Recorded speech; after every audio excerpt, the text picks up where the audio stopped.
नमस्ते everyone, a very warm welcome on the show and I am your host rangoli Sharma. देखिए, आज के इस डिस्कशन में मैंने 8th हाउस, कितना मिस्टीरियस हाउस है ना, उसे ऑकल्ट का हाउस कहा जाता है, ट्रांसफॉर्मेशन का हाउस कहा जाता है, लॉन्जेविटी का हाउस कहा जाता है, उस पर मैंने बात की है। आप मुझे ये बताइए कि आपके 8th हाउस में कौन सा प्लैनेट है और वो कौन से हाउस में बैठा है। आज के डिस्कशन में मैंने यही डिस्कस किया है कि 9 ग्रह 8th हाउस में बैठ के कैसे रिजल्ट्स देंगे। अगर 8th हाउस खाली है तो उसका लॉर्ड कौन से हाउस में बैठा है और कौन सा प्लैनेट है, इस पर मैंने बात की है। तो आपको अपने 8th हाउस के बारे में आज पता लगेगा इस डिस्कशन से, so do not miss this, क्योंकि कहीं ना कहीं आप अपने पास्ट लाइफ से क्या लेकर आ रहे हैं, हिडन टैलेंट्स जो लेकर आ रहे हैं, वो भी 8th हाउस बताता है। और इसी डिस्कशन के लिए मेरे साथ जुड़े हैं renowned astrologer Deepak Disaria ji. Sir, a very warm welcome on the show. Thank you for having me here. 8th house को आपके लेंस के थ्रू समझती हूँ कि एक्चुअली में 8th हाउस है क्या और क्या नहीं है। देखिए, अच्छा प्रश्न है। 8th हाउस को हम आयु भाव कहते हैं, मतलब आपकी लॉन्जिविटी, और हिडन टैलेंट भी कहते हैं, छिपी हुई प्रतिभा, उसका भाव भी है। आपकी इनहेरिटेंस का भाव है, और आपके जो पूर्व जन्म के कनेक्शंस हैं, क्योंकि ये सारी चीज़ें जोड़ के वो भी आ जाती हैं। तो इस कुल मिला के ये काफ़ी जो मिस्टीरियस चीज़ें हैं उनको भी दर्शाता है। जी।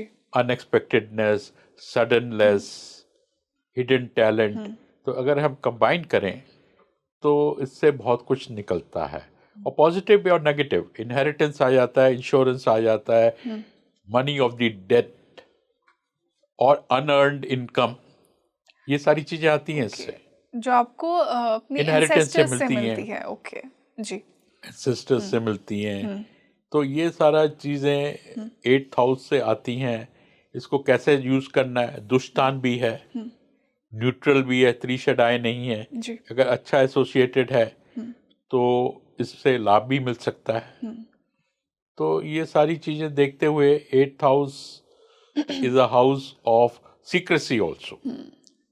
मतलब आपका अगर 5th लॉर्ड 8th में आए तो, और 10th लॉर्ड 8th में आए, तो ये भी कह सकते हैं जो आप काम कर रहे हैं, जैसा भी अच्छा बुरा, आप लाइमलाइट में नहीं आते, वो सीक्रेटली हो जाता है। ओके, मतलब आप दुनिया को नहीं देखते। दुनिया को नहीं दिखता है। Sir, 8th house in laws का भी बोला जाता है, इज इट ऑल्सो ट्रू? देखिए, अगर हम 7th में उंगली रखें, which is the house of spouse, तो जो सेकंड हाउस होता है कुटुंब का होता है, स्पाउस के कुटुंब का। तो इन लॉज का तो हम नहीं कहेंगे, हम 7th से जो 4th है वो मदर इन लॉ का कहेंगे। 7th से जो 9th है, जो लगन से 3rd है, वो फादर इन लॉ का कहेंगे। पर जो स्पाउस है उसके कुटुंब का भाव कुटुंब, जरूर। उसकी फैमिली। ओके। और सर, आजकल ना प्रचलन में है कि 8th हाउस को एस्ट्रोलॉजी का हाउस भी कह देते हैं, बट कहीं ना कहीं एस्ट्रोलॉजी तो पूर्व पुण्य है, तो जितना मैं समझती हूँ 5th और 9th से भी एस्ट्रोलॉजी का बहुत कनेक्शन है। तो इज इट ओके टू से कि 8th हाउस आपका एस्ट्रोलॉजी का हाउस भी है, क्योंकि ऑकल्ट से इसे कनेक्ट करके कह देते हैं ना। हाँ, क्योंकि जो जैसा जो शास्त्रों में लिखा गया है, हिडन टैलेंट, छिपी हुई प्रतिभा। अब छिपी हुई प्रतिभा कहाँ से आती है? पूर्व जन्म के संस्कारों से, psychomental tendencies of the past life. वो आपका 8th हाउस दिखाता है। हमने रिसर्च करी, we did good research in which we found कि the people who are born with talent, प्रतिभा के साथ जिनका जन्म होता है, जी। people like लता मंगेशकर और cricketers of the modern day who just have to have कोई टैलेंट है उनमें। अमिताभ बच्चन के 4 ग्रह 8th हाउस में है, तो वो छिपी हुई प्रतिभा जो है वो 8th हाउस से आती है। कहीं ना कहीं उनका लगन या लग्नेश के साथ 8th हाउस का कनेक्शन है। वाह, वेरी नाइस सर। और हम जानते हैं कि रजनीश ओशो का 8th हाउस भी कितना एक्टिव था। कितने अब अमिताभ बच्चन, अमिताभ हिडन बच्चन। टैलेंट, रजनी ओशो रजनीश का जो है 5 ग्रह 8th हाउस में है। हाँ। और जो पंचम, जो अष्टमेश है, वो इनका चला गया तीसरे भाव में, एग्जॉल्टेड जुपिटर। ओके। टॉरस लगन है रजनीश का, और तीसरे घर में एग्जॉल्टेड जुपिटर है, जो 8th लॉर्ड है। जो हिडन टैलेंट निकलता है, उसका एक्सप्रेशन जो हिप्नोटिक होता था उसका, बिल्कुल। जो उनका जो एक्सप्रेशन जो था, जिस तरह से वो कैप्चर करते थे आकर्षण वाला। ऑडियंस को, आकर्षण, वो हिप्नोटिक होता था because of this wonderful. Eighth house.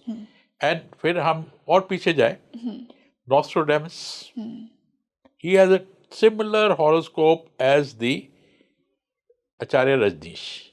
Okay. And it was believed that he was a person who could visualize हाँ, the फ्यूचर। future. 300-400 साल पहले उन्होंने लिखा हुआ है, कुछ अपने उसमें लिखते थे जी। बुक में, जिसका अलग अलग जगह ट्रांसलेशन हुआ है, कि वो अगर आज के संदर्भ में देखा जाए तो पर्सन विद हिडन टैलेंट, 8,000 उनकी जो हॉरोस्कोप अवेलेबल है उसमें भी 8,000 बहुत प्रोमिनेंट है। सो पॉजिटिव साइड में हिडन टैलेंट या पास्ट लाइफ कनेक्शन या समथिंग ऑफ ऑकल्ट, या ये सारी चीजें 8th हाउस से आती हैं। 8th हाउस जो है उसका लॉर्ड, 8th हाउस आपको लॉन्जिविटी भी देता है, जी। 8th हाउस आपको लॉन्जिविटी ऑफ मैरिज भी देता है, इसीलिए इसको मंगल स्थान कहा गया है। तो इतनी सारी चीजें आप 8th हाउस से देखते हैं। काफ़ी मिस्टीरियस है अपने आप में। सर अब हम इसे और डिटेल में समझते हैं। अब मैं हर प्लैनेट को 8th हाउस के कनेक्शन के साथ समझूंगी। चाहे आपका वो प्लैनेट 8th हाउस में बैठा हो या उसका लॉर्ड हो, हम उस पर बात करेंगे। तो पहले मैं सौम्य ग्रहों से स्टार्ट करूंगी सर, क्योंकि ऐसा कहा जाता है कि 6, 8 और 12th में ना अगर क्रूर ग्रह बैठे हैं तो वो ज़्यादा अच्छा होगा। तो मैं स्टार्ट करती हूँ जुपिटर से स्टार्ट करती हूँ। अगर जुपिटर 8th हाउस में बैठा है या 8th हाउस का लॉर्ड है, जो मैंने इसे लेकर जो बातें सुनी हैं, सबसे इम्पॉर्टेंट बात उसमें ये है कि हमेशा ना एक डिवाइन ग्रेस आपको फॉलो करेगी अगर 8th हाउस से आपका जुपिटर किसी ना किसी तरह कनेक्टेड है। तो कैसा कनेक्शन बनता है? देखिए, अच्छा बनता है, लाइफ लॉन्ग होती है। अब आई के गुजराल की कुंडली में है, धनु लगन की कुंडली है, Sagittarius, Jupiter is exalted in the 8th house. Sir exalted planet 8th house में अपनी पावर वीक नहीं करेगा, क्योंकि वो नेगेटिव हाउस में बैठा और नहीं, उच्च का होके बैठा है। देखिए, जो आपका 8th हाउस में जो शुभ ग्रह आएगा वो लॉन्जिविटी बढ़ाएगा। शनि भी लॉन्जिविटी का कारक है, वो भी आपकी आयु बढ़ाता है।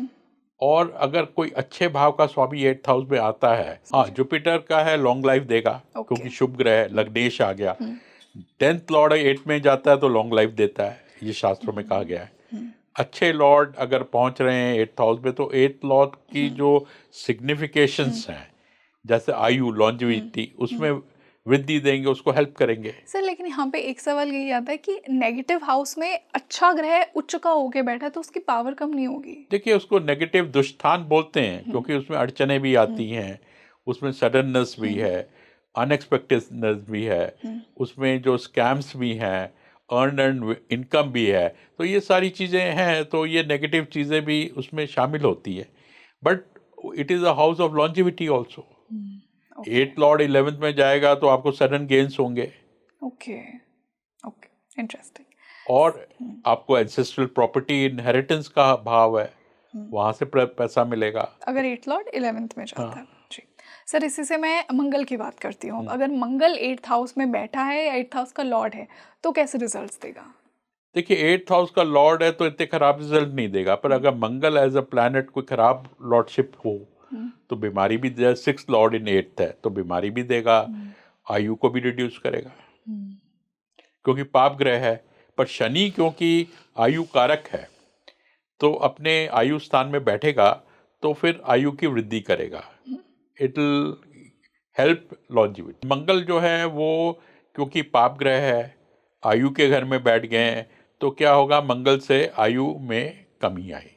अच्छा, मंगल अल्पायु करेगा। अगर 12वें घर का स्वामी है, छठे घर का स्वामी है, जी। पर अगर 10th लॉर्ड है जैसे, तो अच्छे घर का स्वामी है, तो आयु में वृद्धि होगी। इंटरेस्टिंग। सर इसी से अगर सूर्य 8th हाउस से कनेक्टेड है, 8th हाउस का लॉर्ड है या उसमें बैठा है, तो क्या होगा? देखिए, 8th हाउस में ये कहा गया है कि सारे के सारे प्लैनेट्स जो हैं, अपना शुभता जो है वो नहीं रहती है, उसमें थोड़ा बहुत जो 8th हाउस का जो नेगेटिव एलिमेंट्स हैं वो भी आ जाते हैं। तो सूर्य, अब ये डिपेंड करता है किसका लॉर्ड है। 10th लॉर्ड इन 8th है तो थोड़ा अच्छा करेगा। 6th लॉर्ड है, 8th हाउस में बैठा है तो खराब करेगा, बीमारी भी देगा, क्रॉनिक डिजीज भी देगा, अड़चने भी देगा। तो ये लॉर्डशिप पे भी डिपेंड करता है, पर उसकी जो अपनी जो नेचुरल गुडनेस है या स्पिरिचुअलिटी है, उसके लिए अच्छा नहीं होगा। तो इतना पॉजिटिव नहीं है नहीं। वहाँ पे। सर चंद्रमा कैसा परफॉर्म करेगा एट्थ देखिए, हाउस में? चंद्रमा के बारे में बालरिष्ट होता है, हम्म, तो बालरिष्ट के बारे में कहा गया है कि चंद्रमा अगर 6, 8, 12 में हो तो जातक जो है 8 साल से ज़्यादा जीवित नहीं रहता है। पर ये जबकि बात है जब 70% मोर्टेलिटी होती थी, हम्म, जब ये बालरिष्ट योग लिखे थे। आज के संदर्भ में हम ये कहेंगे कि हेल्थ के लिए अच्छा नहीं होगा, क्योंकि चंद्रमा is the life force and चंद्रमा जो है मन का कारक भी है, तो उसमें इफेक्ट होगा। जो जो भी ग्रह है 8th हाउस में आके इफेक्ट करता है, तो चंद्रमा जो है वो 8th हाउस में अच्छा नहीं मानेंगे, हेल्थ के लिए भी और लाइफ फोर्स के लिए भी, और आपके मेंटल जो चंद्रमा की को रिप्रेजेंट करता है, मेंटल कैपेसिटीज, उसके लिए भी अच्छा नहीं। सर इसी से मैं बात करूंगी शुक्र की। शुक्र एट्थ हाउस में कैसा परफॉर्म करेगा, या फिर एट्थ हाउस का लॉर्ड है तो कैसा होगा? देखिए, 8th हाउस का लॉर्ड है, अगर अच्छी जगह चला गया तो अब जैसे मैंने बताया हिडन टैलेंट भी देगा, लगन के साथ एसोसिएटेड होगा, कोई आर्टिस्टिक टैलेंट आ सकता है पॉजिटिव साइड में। पर 8th हाउस में आने से जो उसकी दशा है वो इतनी अच्छे फल नहीं देगी। इसमें देखिए एक श्लोक है, वो कहते हैं कि जो ग्रह जो भाव का स्वामी 6, 8, 12 भाव में चला गया, अस्त हो गया या नीच का हो गया, तो उसके भाव के तत्वों को नष्ट कर देता है। मतलब whichever planet comes to the 8th house, it will destroy the significations of the house it lords, and also it will not be of great use for anything. तो 8th हाउस के बारे में ऐसा प्रचलन है, पर positive side में inheritance भी आ जाती है और ये सारी चीज़ें आती हैं।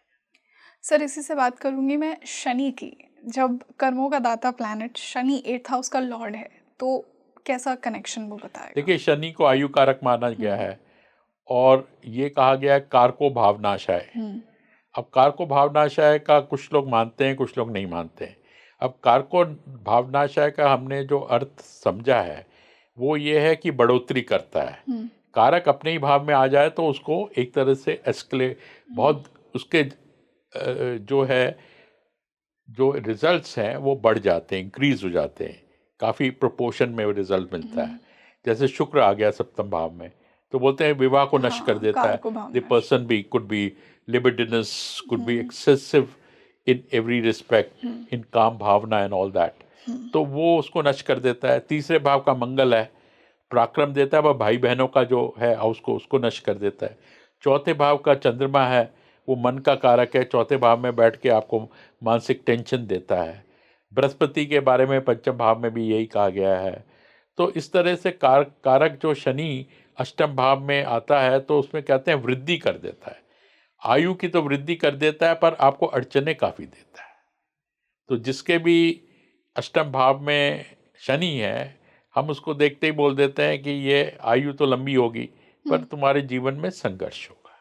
सर अगर बुध आ जाए एट्थ हाउस में या एट्थ हाउस का लॉर्ड हो तो देखिए, 8th हाउस का लॉर्ड हो तो अच्छा है, अपने घर में बैठा हुआ है, आयु के लिए अच्छा है। पर अगर और किसी भाव का लॉर्ड है तो उन भावों के कारकत्वों में कमी लाएगा। अगर चौथे घर का स्वामी आ गया बुध बन के और लगन और चौथे का अष्टम में आ गया, ऐसा ये भी गया है, शास्त्रों में देखा गया है कि जिस भाव अगर लग्नेश 6, 8, 12 में आ जाए तो एक वीकनेस आ जाती है हेल्थ की। अच्छा, and the same applies to कि अगर एट्थ लॉर्ड फर्स्ट या फोर्थ या सिक्स्थ में चला जाए तो भी 6 में भी खराबी होगा। 6, 8, 12 में लग्नेश अगर आ गया, 4th लॉर्ड 6 में चला गया, खराब माना जाएगा। 10th लॉर्ड 8 में आ गया तो इंस्टेबिलिटी इन करियर होगी। तो अगर ये डिपेंड करता है कि बुध किस किस भावों का स्वामी है, उसके अनुसार फल देगा। पर 8th हाउस में अड़चने ज़्यादा होंगी और बुध को भी कहीं ना कहीं पीड़ित होगा। पर बुध जो है कारक बन जाएगा, क्योंकि बुध आपका स्पीच का कारक है और बुध अगर दूसरे भाव को देख रहा है तो स्पीच अच्छी हो जाएगी। कुछ ना कुछ हिडन टैलेंट का एलिमेंट स्पीच में भी आ जाएगा। जैसे अमिताभ बच्चन का है, बुध जो है अष्टमेश अष्टम भाव में बैठा है, आयु भी अच्छी है, 4 ग्रहों के साथ है, और ये सारे के सारे ग्रह सेकंड भाव ऑफ स्पीच को देख रहे हैं।